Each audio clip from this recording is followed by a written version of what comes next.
warahmatullahi wabarakatuh, pemirsa Evarina TV. Apa kabar Anda hari ini? Semoga selalu dalam keadaan sehat dan juga tetap semangat menjalani beragam aktivitas. Senang sekali saya Sakinah Sipahutar dapat kembali menjumpai Anda dalam program Dialog Spesial.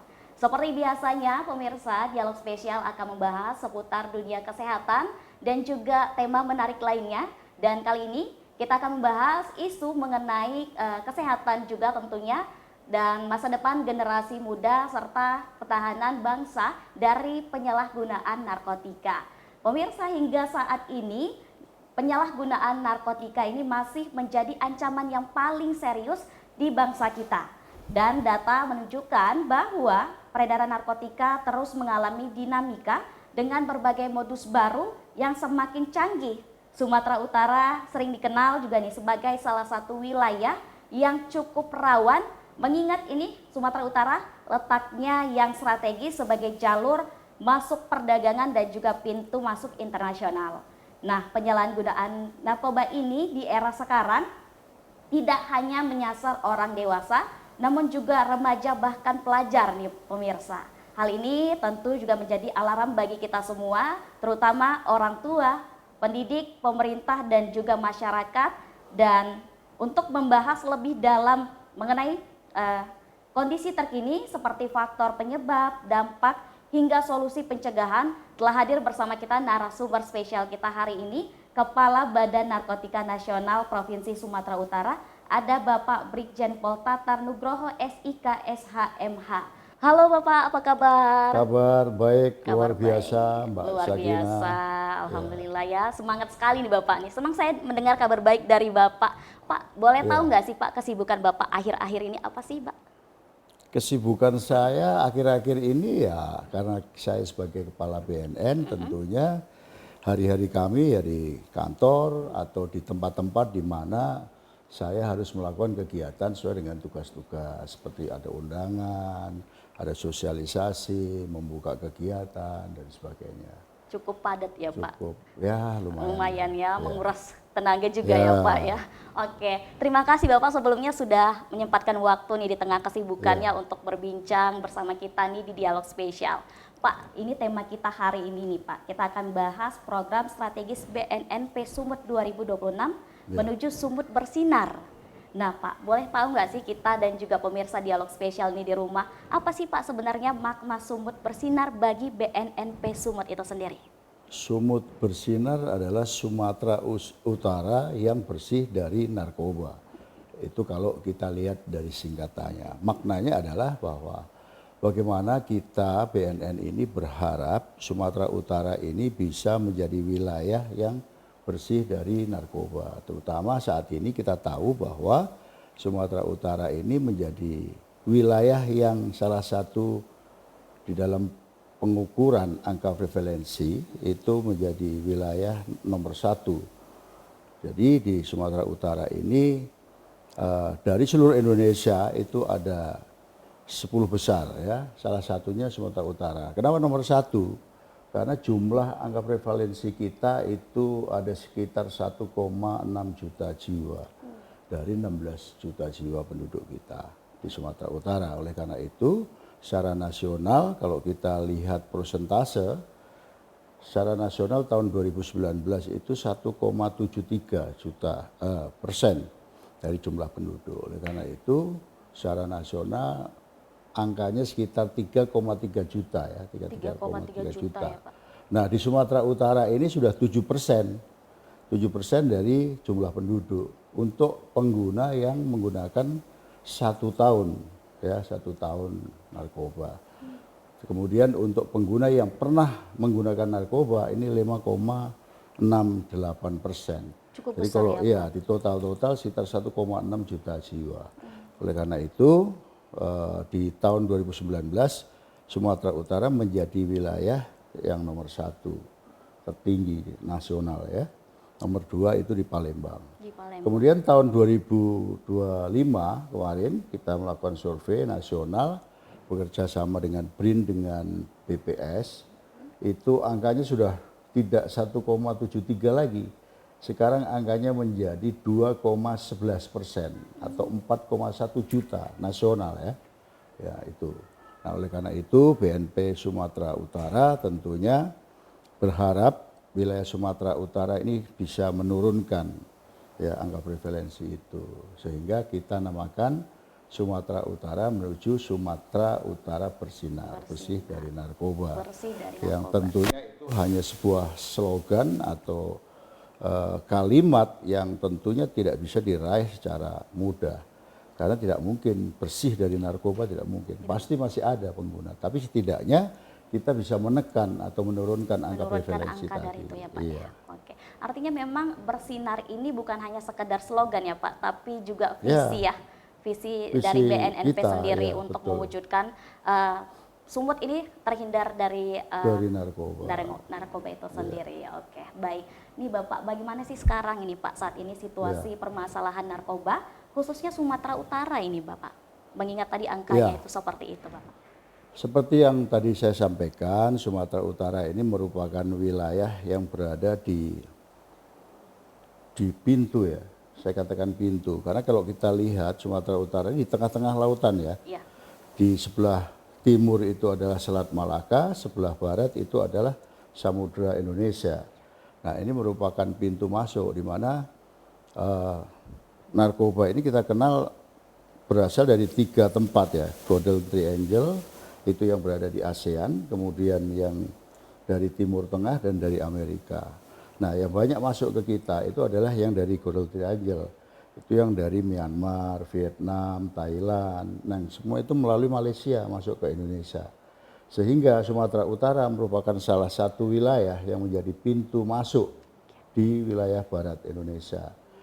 Nah dengan kondisi geografi itu, maka Sumatera Utara ini tentu menjadi kawasan yang menjadi jalur utama. Terutama dari Aceh itu ganja turun ke bawah itu selalu melalui Sumatera Utara. Nah dengan jalur tadi Aceh ke bawah melalui Sumatera Utara, berarti Sumatera Utara juga paling tidak itu akan nyangkut lah di Sumatera Utara. Pasti selalu Kemudian nyangkut ya iya, Pak ya. kemudian dari Malaysia, Malaysia itu kan biasa sabu, ekstasi gitu ya. Masuk melalui pantai timur. Pantai timur seperti kita ketahui wilayah kita cukup panjang itu. Sepanjang mungkin kurang lebih 350 kilometer. Wah. Dari ujung dari Langkat sampai ke Asan perbatasan dengan Rio. Nah inilah kondisi geografis ini salah satu faktor yang menyebabkan Sumatera Utara menjadi wilayah yang rawan narkoba. Rawan. Yang kedua, kita melihat mungkin budaya itu juga bisa mempengaruhi. Kemudian kondisi ekonomi masyarakat, kemudian kondisi sosial dari masyarakat di wilayah Sumatera Utara. Di sini kalau kita lihat itu banyak daerah-daerah, sekarang bukan di kota saja ya narkoba itu. Kita punya 33 kabupaten kota seluruh Sumatera Utara. Nah seluruh kabupaten kota ini tersebar mereka. Tersebar di seluruh wilayah Sumatera Utara dan seluruh kabupaten kota ini ada tempat-tempat yang menjadi pusat-pusat beredarnya narkoba. Ada tempat liburan, tempat keramaian, perumahan-perumahan, bahkan sekarang di pedesaan juga Sudah masuk sudah ya Pak. masuk. Kemarin dari PTPN berapa? 4 ya, PTPN 4 minta datang juga ke sini menyatakan bahwa di wilayah perkebunan sudah mulai masuk, Sudah sudah mulai mulai masuk. marak ya narkoba ini. Dan ini ditengarai mereka yang berada di wilayah perkebunan ini, mereka ada istilah sawit tukar sabu.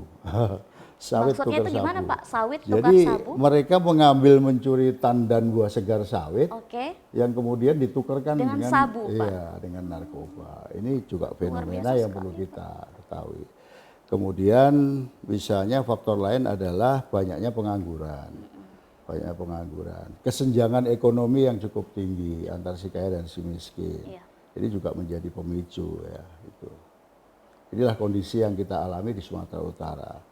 Sehingga kita hari ini kita telah melakukan mapping di beberapa titik rawan. Kita hasil mapping kita ada 62 titik rawan atau kampung narkoba. Dan kita sudah mulai sekarang melakukan kegiatan-kegiatan untuk pemulihan kampung-kampung narkoba itu. Oke. Untuk kampung narkoba itu sendiri di Sumut yang paling parah di mana itu Bapak? Kalau kita katakan paling parah sebenarnya ya hampir sama-sama saja sih. Sama ya Pak ya. Tetapi terutama yang di Kota Medan yang Di Kota banyak, Medan lebih ya. parah daripada kota-kota lainnya Ya, dan betul. kabupaten lainnya ya Pak ya. Gitu. Oke, baik. Kalau untuk jenis narkoba itu banyak ya Pak ya. Oke. Nah, yang paling banyak ini Pak masuk ke wilayah kita nih Kota Medan apa sebenarnya itu Pak? Sampai saat ini dari data hasil penangkapan kita, yang paling banyak adalah sabu-sabu. Ya, kita lihat dari hasil rilis keberhasilan penangkapan, misalnya dari Polda, Polresta, BNN, ini paling besar jumlahnya sabu-sabu, bisa sampai puluhan kilo. Itu juga dilihat dari nilainya ya. Kalau misalnya sabu 1 kilo dibandingkan dengan ganja 1 kilo, nilainya jauh sekali ya. Sabu nilainya lebih tinggi. Selain sabu yaitu ganja. Ganja ini karena kita jalur perlintasan juga dari Aceh kan menuju ke Sumatera, bisa Sumbar, bisa Lampung, dan bahkan terus sampai ke Jawa. Lumayan jauh juga. Nah, yang nomor 3 itu ekstasi. Ekstasi ini juga cukup lumayan banyak ya, terutama yang digunakan di tempat-tempat hiburan, Nah, kalau sekarang yang terbaru ini adalah vape, ya, vape yang mengandung narkoba. Ya, ini sudah mulai juga masuk mulai di mencuat Sumatera sekali ya Utara. Pak, di media sosial juga semakin banyak ya penyalahgunaan narkoba itu melalui vape sendiri ya Pak. Ya. Nah Pak, untuk karena kita sudah tahu nih Pak permasalahan yang terjadi, apa saja sih Pak fokus program BNNP Sumut pada tahun 2026 dalam mendukung kebijakan Badan Narkotika Nasional nih secara nasional?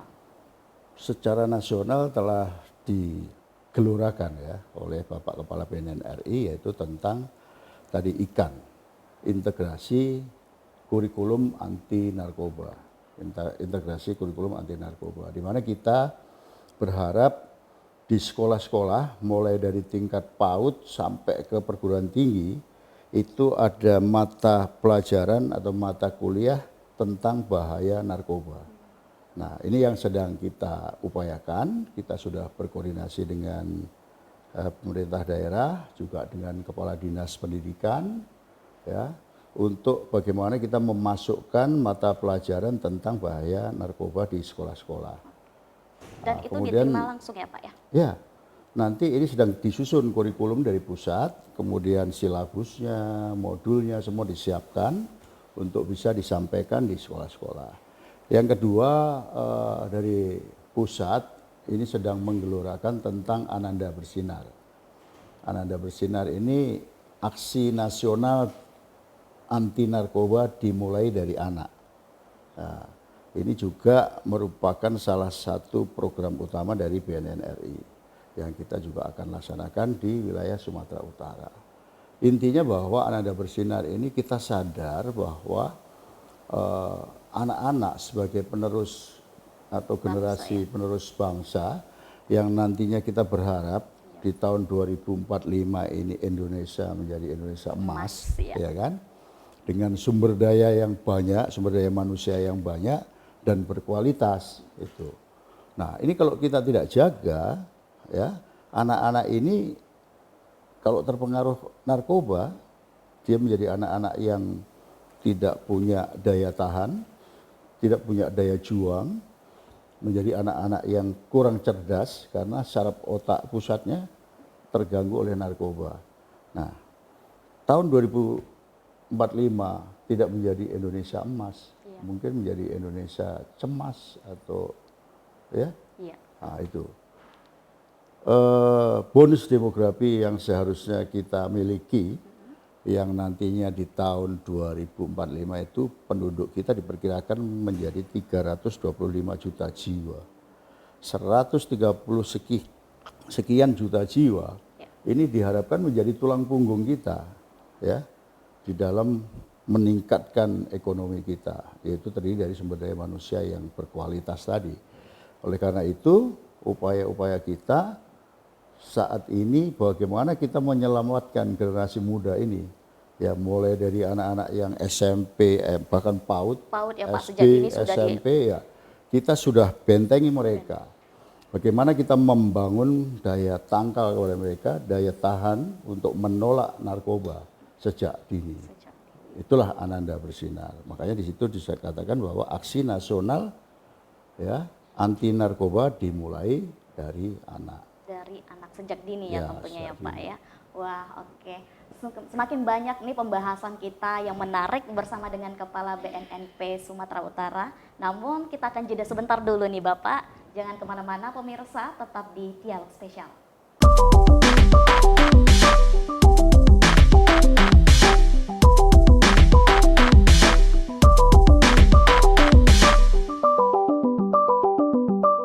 Terima kasih pemirsa Dialog Spesial masih setia bersama saya dan juga Kepala Badan Narkotika Nasional Provinsi Sumatera Utara. Dan kita di segmen 1 tadi sudah membahas situasi permasalahan narkoba yang ada di Sumatera Utara. Nah di segmen ini kita akan membahas lebih detail tentunya nih pemirsa. Langsung aja masih dengan Bapak. Pak, tadi di segmen 1 kita sudah singgung ya Pak terkait dengan strategi pencegahan peredaran narkotika di kalangan pelajar dan juga mahasiswa. Bagaimana ini Pak kelanjutan dari hal itu tersebut? Jadi untuk melakukan pencegahan di Iya. wilayah mahasiswa atau pelajar, Iya. itu ada beberapa kegiatan yang kita lakukan. Yang pertama sebenarnya yang penting itu adalah kampanye anti narkotika. Kampanye anti narkotika ini terus kita gelurakan, kita bekerja sama dan berkolaborasi dengan berbagai pihak. Contohnya misalnya LSM, kan banyak nih penggiat-penggiat anti narkotika itu. Nah kita bentuk penggiat-penggiat itu.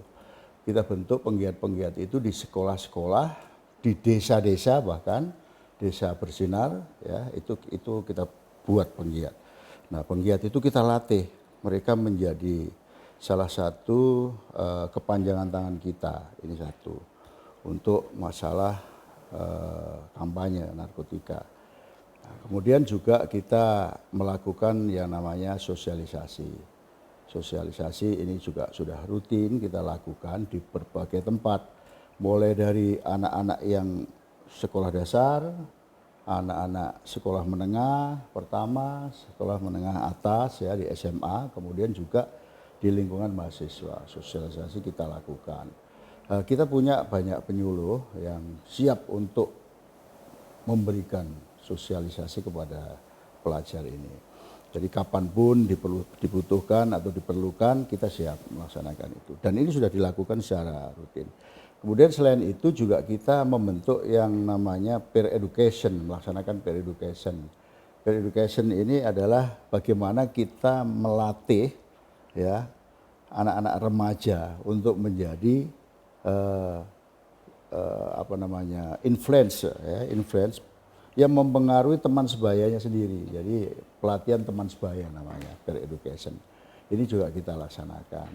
Kita latih mereka untuk bisa menjadi fasilitator kita kepada teman-temannya sebayanya.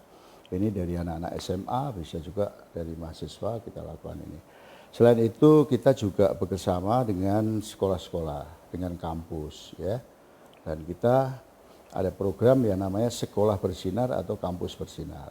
Ini juga kita sudah lakukan, ada beberapa kampus seperti USU itu. USU ya Pak ya? USU ini akan kita dorong untuk menjadi kampus bersinar.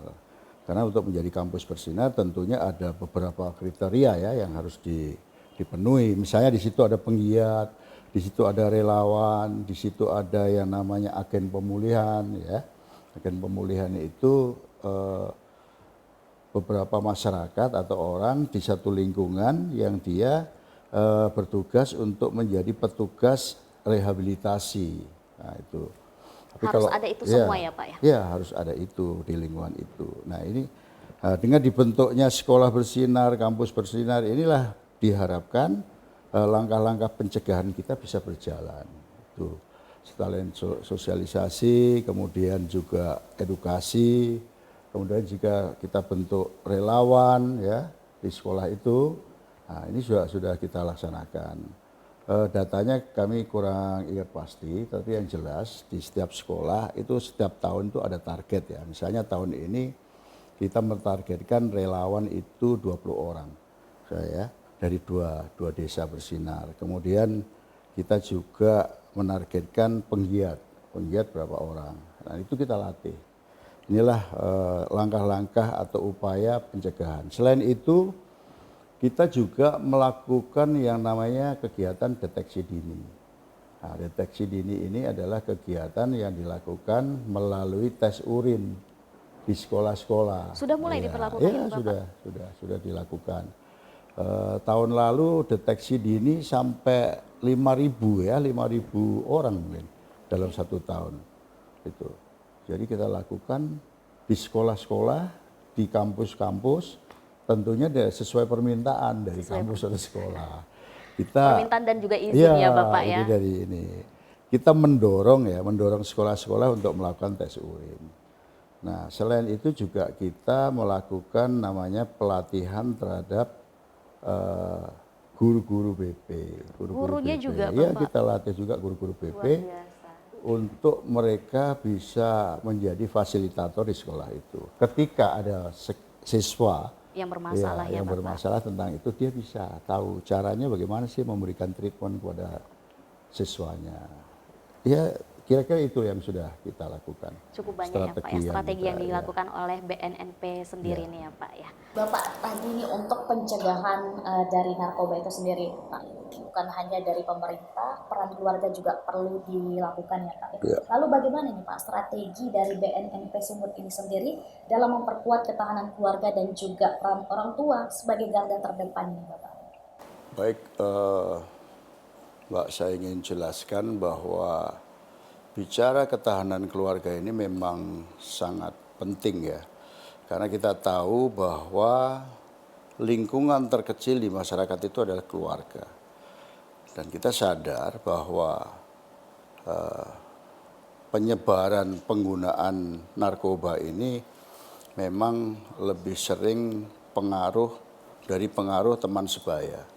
Jadi peran keluarga di sini sangat penting sekali. Bagaimana dia berada di lingkungan yang tepat, di lingkungan yang benar. Diawali dari ketahanan dari diri seorang anak misalnya. Nah, ini peran orang tua atau keluarga ini sangat penting. Contohnya misalnya begini, di keluarga itu kita bisa melihat ketika keluarganya tidak harmonis, ketika keluarga itu tidak komunikasi antar orang tua dengan anak itu tidak baik, ini akan membuka peluang untuk anak mencari pelampiasan atau curhat istilahnya ya. Saya curhat ke orang tua tapi saya komunikasi saya nggak bagus sehingga mereka keluar. Nah, ketika keluar ditampunglah oleh teman-teman sebaya mereka yang kebetulan misalnya ini teman-teman di luarnya adalah pengguna narkoba. Pasti langsung jadi. Itu. Nah, oleh karena itu kita saat ini sedang berkolaborasi dengan berbagai pihak untuk penguatan keluarga ini, terutama kalau di desa kita bekerja sama dengan pihak PKK, ya kan? Ketua tim penggerak PKK ini penting perannya ini karena ibu-ibu ini kan diwadahi dengan itu organisasi PKK tadi. Kemudian kita juga bekerja sama, kita sudah ada MOU juga dengan PKK tingkat Kota Medan, kemudian juga Ketua Tim Penggerak PKK Provinsi. Nah, untuk melakukan kegiatan-kegiatan yang tadi saya sampaikan, kita melakukan workshop, kemudian seminar, kemudian kegiatan-kegiatan pelatihan-pelatihan, ya, untuk membentuk atau membangun, ya, terutama orang tua ya, orang tua siswa ini memiliki pengetahuan atau teredukasi bagaimana cara menghadapi anak-anak mereka di rumah. Sehingga mereka terbangun sebuah ketahanan di dalam keluarga itu. Ketika orang tua tahu cara memperlakukan anak, bagaimana cara berkomunikasi dengan anak, kemudian bagaimana mengetahui perilaku anaknya, apakah anak saya baik-baik saja atau tidak, kemudian apakah anak saya ini tidak baik-baik saja, ini penting sekali. Nah, oleh karena itu langkah yang kita ambil adalah kita mengedukasi orang-orang tua ini, sehingga peran orang tua ini menjadi lebih baik terhadap anak-anak. Dan anak-anak tidak mencari pelarian keluar, tetapi kalau ada masalah tetap akan datang kepada orang tuanya. Bisa workshop, bisa pelatihan, sosialisasi, edukasi yang kita bangun untuk tujuannya satu, yaitu memberikan edukasi supaya orang tua mengetahui bagaimana cara memperlakukan dan menangani anak-anak remaja saat ini. Karena kita saat ini masalah perkembangan teknologi sangat pesat sekali. Pengaruh dari teknologi ini kalau kita tidak bisa antisipasi di rumah, ini sangat bahaya, ya fatal. Saya rasa itu mungkin yang bisa saya sampaikan untuk. Kalau misalnya nih Pak, kan nggak semua orang tua tahu Ya. anak saya, kadang mungkin ada nih orang tua yang menyangka nggak mungkin anak saya narkoba gitu ya. Ya, ya. Ada nggak sih Pak ciri-ciri gitu supaya orang tua itu tahu yang tadinya nggak mau tahu jadi Ya. aware gitu Pak. Apa Oke. sih ciri-ciri anak-anak yang sudah mencicipi narkoba itu seperti apa sebenarnya? Ciri spesifik biasanya ya, biasanya untuk anak-anak ini, untuk orang tua di rumah perlu diketahui bahwa ada beberapa mungkin ciri yang ini. Anak ini mulai dia bangun siang, mulai bermalas-malasan, kemudian penampilannya kurang bagus, ya kan? Kurang peduli ya Pak. Ya kurang peduli dengan kesehatan dia, kebersihannya, itu salah satu ciri. Kemudian anak ini suka berbohong gitu ya, mengurung diri di dalam kamar. Ini salah satu ya ciri anak-anak yang sudah menggunakan narkoba. Seringkali mereka suka berlama-lama di dalam kamar, berlama-lama di kamar mandi misalnya gitu. Nah ini orang tua perlu tahu sedang apa anak saya. Nah inilah kepedulian dan pengetahuan terhadap perilaku-perilaku anak ini perlu kita sampaikan kepada orang tua supaya bisa terantisipasi atau bisa diketahui secara dini. Pak, jika adanya orang tua yang sudah melihat ada beberapa ciri-ciri anaknya nih Pak yang mengalami, kok kayaknya anakku ini beda ya dari hari Iya. biasanya. Pengen konsultasi gitu Pak, ada nggak sih Pak BNN itu melakukan hal-hal yang seperti itu? Ya. Ada. Jadi nanti ini ke depan kita akan, ini sedang dibangun ya, sedang dibangun yang namanya call center 184. Call center 84 ya. 184 ini adalah call center untuk masyarakat apabila ingin berkonsultasi, mungkin mengadukan sesuatu, itu bisa. Tapi ini sedang dibangun. Nah, sementara ini untuk mengakomodir tadi, kalau ada kejadian seperti itu, masyarakat bisa langsung datang ke BNN atau BNNK. Ya. Atau kalau tidak datang ke BNN, di desa-desa bersinar, itu sudah kita bentuk namanya relawan anti narkoba dan penggiat anti narkoba. Dan di situ juga ada yang namanya agen pemulihan. Nah, ini bisa masyarakat langsung mengadukan. Ini kan sama-sama masyarakat, jadi tidak ada rasa takut atau enggan. Biasanya orang tua begini berpikiran, waduh kalau anak saya adukan ke BNN nanti kena masalah hukum. Ini enggak. Untuk rehabilitasi, jadi di pasal 54 Undang-Undang 35 2009 tentang narkotika, itu ditegaskan bahwa di situ bagi pengguna, penyalahguna, ya kan, kemudian pecandu narkotika itu wajib dilakukan rehabilitasi. Nah untuk rehabilitasi ini tidak perlu takut. Jadi ketika kita datang ke BNN merasa bahwa saya kecanduan nih, saya sudah menggunakan narkoba sekian lama, saya pengen sembuh. Datang ke BNN nanti kita fasilitasi, kita akan lakukan asesmen. Iya, dibiayai oleh negara. Jadi tidak perlu takut, rehabilitasi itu bukan terkena masalah hukum gitu. Dan dijamin tidak akan terdampak ya. Ya. Banyak orang tua yang takut. Ya, orang tua takut. Nah, makanya bisa kalau misalnya takut ke BNN datang tadi ke relawan. Nah, untuk difasilitasi. Oh mungkin mau dilaksanakan asesmen dulu. Kita asesmen dulu, kita periksa dulu kesehatan. Oh betul positif, nanti dilakukan konseling, ya, kemudian wawancara, sejak kapan menggunakan narkoba dan seterusnya. Itu. Pak, selain kolaborasi dengan sekolah ini kita balik lagi tadi Pak, kampus dan lainnya, apakah ada inovasi digital atau kampanye kreatif itu Pak yang menyasar generasi muda dan generasi Z ini Bapak? Pasti kita sudah melihat itu. Ini kan ikonik ya. Ikonik artinya kita harus melakukan terobosan-terobosan. Bagaimana sih ngadepi generasi Z ini? Gen Z, Gen Z. Gen Z ini yang nggak suka dikekang, kalau ditegur nanti ngambek dan seterusnya. Ini ciri-ciri ini perlu kita ketahui. Oleh karena itu kita banyak cara menggunakan berbagai cara, salah satunya melalui media medsos. Ya, kita punya TikTok, kita punya Instagram, kita punya Facebook. Nah, anak-anak ini bisa melihat di situ. Kita berikan informasi-informasi edukasi melalui media ini. Selain itu, kita juga membuat program-program bersama dengan misalnya influencer. Wah, pakai influencer juga ini Bapak? Iya, kita harus pakai influencer. Misalnya Putri Indonesia untuk penggunaan gadget.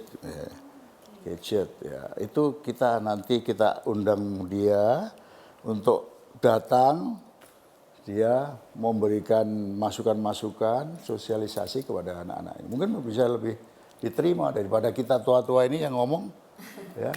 Kita yang sudah berumur, kita mungkin anak-anak itu ini ngomong apa gitu. Pasti nggak masuk ini. Nggak masuk, nah, itu. Oke, baik Bapak. Boleh dijelaskan nih Pak, bagaimana sih pendekatan rehabilitasi yang dilakukan BNN Sumut ini sendiri Bapak? Tadi yang sudah saya sampaikan sekilas tentang rehabilitasi, kita melakukan pendekatan-pendekatan, salah satunya pendekatan rehabilitasi berbasis masyarakat, yaitu menggunakan istilah IBM, intervensi berbasis masyarakat. Ini yang tadi saya jelaskan di awal bahwa ada masyarakat, sekelompok masyarakat yang rela bersedia untuk kita latih untuk menjadi fasilitator dan tenaga untuk melakukan rehabilitasi di lingkungannya. Itu salah satu pendekatan yang kita gunakan. Selain itu yang jelas pendekatan rehabilitasi ada dua sebenarnya, medis dan sosial. Rehabilitasi medis ini yang dilakukan dan dikeluarkan izinnya oleh Kementerian Kesehatan. Kalau rehabilitasi sosial itu dikeluarkan izinnya oleh Menteri Sosial. Dan itu bisa rehabilitasi yang berbasis masyarakat. Artinya bahwa ada pihak swasta bisa mendirikan fasilitas rehabilitasi. Oh, boleh. Ya, boleh. Tapi ini nanti akan menjadi binaan kita. Kita awasi, kemudian kita asistensi mereka supaya tujuan rehabilitasi ini benar-benar dapat dicapai secara efektif dan efisien. Jadi tadi saya jelaskan ada pendekatan medis, ada yang sosial, atau dua-duanya. Ini yang dilakukan oleh loka-loka kita, loka-loka BNN seperti sini di Dili Serdang itu ada. Kemudian rehabilitasi yang berbasis masyarakat tadi bisa IBM, bisa juga rehabilitasi swasta, ya. Sekarang tuh ada panti-panti rehabilitasi, mereka mempunyai izin rehabilitasi sosial. Gitu. Tapi dia juga bekerja sama dengan dokter-dokter di fasilitas-fasilitas medis yang ada di lingkungan itu. Ya. Wah, luar biasa sekali ini pembahasan kita hari ini. Banyak informasi nih yang diberikan oleh Bapak sendiri, tapi Pak kita harus jeda sebentar dulu. Oke. Jangan kemana-mana pemirsa, tetap di Dialog Spesial.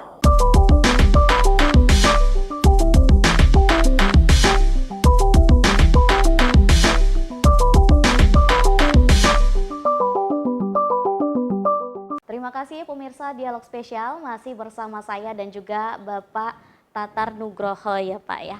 Di segmen ketiga ini nih Pak, kita sudah membahas tadi ya di segmen 2 banyak sekali pembahasan menarik dan informasi yang bisa kita sampaikan kepada pemirsa Dialog Spesial. Strategi apa nih Pak kira-kira yang diterapkan BNNP Sumut dalam pemberantasan di tahun 2026? Adakah kolaborasi bersama aparat penegak hukum, kemudian pemerintah ataupun instansi terkait lainnya itu Bapak? Baik, untuk pemberantasan ini ya memang selain kita mengembangkan fungsi pencegahan, kemudian rehabilitasi, pendayagunaan masyarakat, yang terakhir BNN memang mengembangkan fungsi penegakan hukum, yaitu pemberantasan narkotika. Di bidang pemberantasan kita melakukan berbagai kolaborasi, ya, terutama dengan pihak Polri, Polda, kemudian Polrestabes Medan, juga kita berkolaborasi dengan Pomdam, Polisi Militer, kemudian juga kita berkolaborasi dengan TNI di dalam ini. Nah, Polri ini ada juga dari Kepolisian Umum, juga kita berkolaborasi dengan Brimob di dalam penegakan hukum.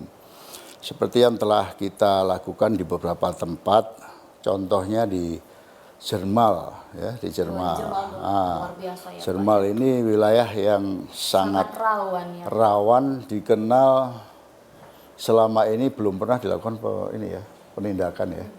Nah, ketika kami datang pertama di Sumatera Utara ini, kita melihat memang di wilayah Sumatera Utara ini banyak tempat-tempat yang menjadi, saya katakan, kampung narkoba ya, kampung narkoba. Oleh karena itu kita mulai melakukan mapping yang tadi di awal saya sampaikan bahwa di Sumatera Utara ada 62 titik rawan ya kampung narkoba di seluruh Sumatera Utara. Nah, tapi yang paling banyak ada di Medan memang. Di Medan. Kita bersama-sama dengan aparat penegak hukum lain, dengan Polri. Waktu penegakan hukum di wilayah Jermal itu kita berkolaborasi dengan Polrestabes dan TNI. Jadi kita lakukan penegakan hukum di sana, ada kita tangkap dan kita amankan beberapa tersangka juga barang bukti. Yang terakhir kami melakukan penegakan hukum di Kampung Percut Setuan. Ya. Itu di mananya itu Pak? Percut Setuan ya, yang di pinggir sungai itu. Okay. Itu melibatkan TNI, juga melibatkan dari Brimob, ya dari Polda Sumatera Utara. Juga kita biasanya di dalam pemberantasan itu kita ada kerjasama dengan aparat penegak hukum lain, yaitu dengan kejaksaan. Seringkali di dalam penanganan perkara itu kita ada standar yang namanya TAT ya. TAT itu tim asesmen terpadu. Itu terdiri dari BNN, kemudian kejaksaan dan kepolisian. Polisian, 3 itu saja Pak? Sama tim medis, satu. Medis juga Medis Pak? juga. Perannya apa itu Bapak? Nah, asesmen terpadu ini adalah untuk mengasesmen seseorang yang mendapat masalah hukum, yang kemudian dia harus direkomendasikan untuk direhabilitasi. Itu. Nah, dari situ tim ini bekerja, ada 2 tim ya. Tim asesmen hukum dengan tim asesmen medis. Makanya tadi ada tim medisnya juga. Nah, 2 tim ini bekerja untuk menentukan, mengasesmen, menganalisis sejauh mana seseorang yang menjadi tersangka ini dapat direhabilitasi atau tidak. Gitu. Kalau misalnya dia itu masuk dalam jaringan, kemudian dia residivis, ini dia tidak bisa direhabilitasi. Ya. Nah, kemudian kalau misalnya dia hanya pengguna, terus kemudian barang buktinya hanya kurang dari 1 gram, ini bisa kita rekomendasikan untuk dilakukan rehabilitasi. Ya, begitu. Bagaimana nih Pak peran masyarakat bisa berperan aktif dalam program P4GN, pencegahan dan pemberantasan penyalahgunaan dan peredaran gelap narkoba? Masyarakat ini punya hak di dalam Undang-Undang Nomor 35 tahun 2009 tentang narkotika, ya, bahwa masyarakat memiliki hak untuk berpartisipasi, berperan serta di dalam pencegahan dan pemberantasan narkotika. Tetapi satu saja yang tidak boleh masyarakat untuk menangkap. Ya. Tidak punya hak ya? Tidak punya hak untuk menangkap. Kenapa? Karena narkoba ini sebuah kejahatan yang sangat spesifik ya. Dia tidak bisa sembarangan. Mungkin kalau copet tertangkap-tangkap, ditangkap, kemudian ada BB bisa diserahkan polisi. Tapi kalau narkoba ketika dia menangkap, barang itu pindah ke si penangkap, terus kemudian tersangkanya berbalik menuduh bahwa barang itu milik dia bisa jadi tersangka. Nah, ini sebenarnya yang sangat penting. Jadi boleh memberikan berpartisipasi satu dalam hal misalnya sosialisasi, edukasi, ya, kemudian memberikan informasi secara aktif boleh. Boleh. Itu. Oke, baik Bapak. Banyak nih Pak di tengah masyarakat gitu ya Pak, yang melakukan narkoba, pakai narkoba gitu kan Pak. Tapi masyarakatnya diam saja Pak. tidak mau ikut terlibat. Itu ada nggak sih Pak peran BNN itu untuk melakukan apa gitu Pak untuk masyarakat, ayo bersuara gitu, jangan diam-diam aja. Karena takut Pak, orang yang udah pakai narkoba itu kadang-kadang mau mencuri ya Pak ya, mau membunuh, itu tanpa sadar mereka lakukan untuk bisa mendapatkan barang narkoba itu sendiri. Itu gimana Bapak? Ya, itulah tadi peran kita di dalam pencegahan tadi, kita bagaimana kita memberikan edukasi kepada masyarakat. Itu salah satunya. Oleh karena itu di dalam pencegahan kita seringkali melibatkan tokoh agama, tokoh masyarakat, atau tokoh-tokoh lain, tokoh kunci yang ada di masyarakat, supaya masyarakat ini lebih bisa menerima gitu ya. Mungkin kalau kita yang kasih sosialisasi, mereka tidak terlalu ini. Tapi kalau misalnya seorang kiai yang disegani di daerah itu, kalau beliau ngomong, Takut ya Pak, segan. ya mereka bisa menerima, bisa melakukan. Salah satu misalnya contoh di Jawa Barat, kalau sudah yang namanya anjengan itu kan tokoh agama Islam ya, itu ngomong semua masyarakat ngikut. Gitu. Iya. Nah, memang benar tadi yang dikatakan bahwa seringkali masyarakat ini takut kan, takut bicara, takut ini. Nah, kita ada mekanisme untuk perlindungan saksi ya. Saksi itu bisa disamarkan atau disembunyikan identitasnya, dan bahkan saksi bisa diajukan untuk mendapat perlindungan. Oke, Gitu. jadi nggak boleh takut. Jadi masyarakat tidak perlu takut terhadap. Kalau kira-kira ada ciri-ciri itu, Ya. apa-apa lapor aja gitu ya Pak ya. Lapor Demi saja. keamanan kita bersama. Ya. Baik. Terima Pak, ada nggak kasih. sih Pak pesan yang ingin disampaikan nih kepada generasi muda dan seluruh elemen masyarakat ini Pak? Tentu ada. Saya selaku Kepala BNNP Sumatera Utara, saya berpesan kepada masyarakat Sumatera Utara untuk mari kita sadar, mari kita bangkit dari ketidaksadaran kita bahwa narkoba itu adalah musuh kita bersama. Mari kita jadikan narkoba sebagai musuh kita bersama. Kenapa ini harus kita lakukan? Narkoba ini sudah membawa dampak yang sangat buruk, di mana dampak dari narkoba ini sudah banyak sekali ya masyarakat kita yang menjadi hancur masa depannya karena narkoba. Kenapa? Narkoba merusak saraf pusat otak kita. Jadi tidak hanya masalah ekonomi, hanya masalah kriminal, tetapi juga masalah kesehatan yang sangat membahayakan kesehatan kita. Mari masyarakat kita sadar, kita awasi anak-anak kita awasi lingkungan kita, dan kita bangun ketahanan kita, kesadaran kita tentang bahaya narkotika. Supaya ketika lingkungan terkecil keluarga kita kuat, maka di lingkungan yang lebih besar, di RT kuat, di RW kuat, di kelurahan kuat, desa kuat, dan di kabupaten kuat, yang akhirnya harapan kita Sumatera Utara terbebas dari narkoba. Ini yang ingin saya sampaikan. Saya berharap ke depan Sumatera Utara menjadi daerah yang bebas dari narkoba, dan kita menjadi wilayah yang produktif, yang sukses, ekonomi meningkat, dan kesejahteraan masyarakat bisa tercapai dengan baik. Wah, luar biasa sekali pesan Bapak untuk masyarakat. Semoga masyarakat kita bisa mendengar ya Pak, menerapkan langsung ke tengah-tengah lingkungan kita. Oke pemirsa baik, ini banyak sekali nih ya Pak pembicaraan yang sudah kita bahas bersama-sama, tapi sayang sekali Pak waktu kita sudah habis 30 menit untuk berbincang bersama dengan pemirsa Dialog Spesial. Mungkin nanti di belakang kita bisa bincang-bincang lebih jelas ya Pak ya, terkait dengan pencegahan narkoba itu sendiri. Nah pemirsa, program strategis tahun 2026 bukan hanya sekedar rencana kerja, melainkan komitmen bersama mulai dari pencegahan, pemberantasan jaringan narkotika, hingga rehabilitasi dan juga pemulihan. Semuanya ini menegaskan bahwa peran melawan narkoba membutuhkan kolaborasi seluruh elemen masyarakat nih pemirsa. Jadi mari kita jadikan momentum hari ini sebagai penguat komitmen katakan tidak pada narkoba. Perkuat kepedulian dan mari bersama kita wujudkan Sumatera Utara bersinar. Mari Pak. For humanity. Huha. Huhanya tuh harus kencang ya Pak ya. Oke. Terima kasih nih pemirsa, kami ucapkan juga kepada pemirsa Dialog Spesial yang udah setia nih menunggu kita dari tadi membahas pencegahan narkotika itu. Dan terima kasih kembali nih kepada Bapak, kami ucapkan sudah memberikan waktu yang luang untuk kita nih Pak. Oke. Dan baik pemirsa, tidak terasa nih kita sudah di penghujung waktu. Tetap nantikan episode Dialog Spesial berikutnya dengan tema-tema menarik lainnya. Saya Sakinah Sibahutar pamit undur diri. Sampai jumpa dan terima kasih.